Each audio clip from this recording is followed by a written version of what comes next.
Il y a moins d'un an, notre pays a inauguré officiellement la première ligne de lithium de Goulamina.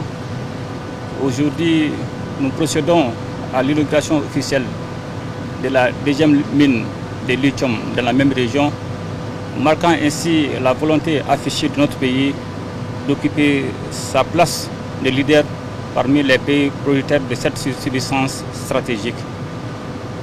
Comme vous le savez, le lithium n'est pas seulement une ressource, c'est un vecteur de développement industriel et d'innovation technologique qu'il faudra transformer en un vecteur de rayonnement géoéconomique pour notre pays. Et ce projet phare gigantesque sera exécuté en deux phases. La première phase aura un chiffre d'affaires de 46 milliards avec 500 emplois directs.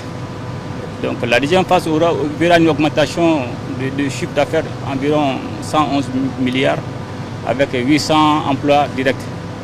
Comme participation du Mali, environ 35%, donc 5% pour le secteur privé.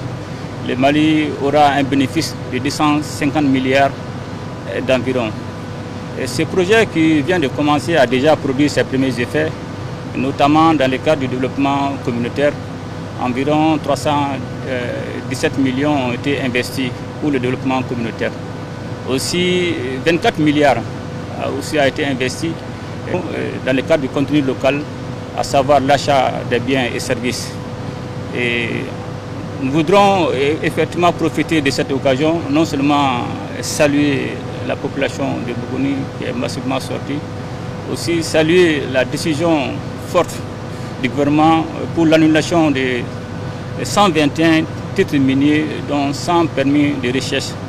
Et cela s'inscrit dans le cadre de la volonté du peuple malien d'assainir le secteur minier qui a été longtemps soumis à une exploitation illégale et frauduleuse de certaines personnes. Je voudrais aussi profiter de saluer la résilience du peuple malien face à cette crise, aussi lui retirer notre volonté de faire du secteur minier un moteur de développement économique et harmonieux de notre pays. Donc la vision du Mali, c'est de faire du secteur minier un moteur de développement économique. Quand vous parlez de développement, non seulement il y a tout ce qui est dividende en termes de taxes, en termes d'impôts, mais aussi la part de l'État du Mali. Mais cela aussi, c'est de veiller à ce que le peuple malien puisse profiter de ces différents projets, notamment l'emploi des jeunes. Déjà, il y a la loi sur le contenu local qui est désormais une obligation pour tout partenaire de veiller aux intérêts du peuple malien, non seulement en termes d'employabilité, mais aussi en termes de partenariat avec les sociétés privées maliennes.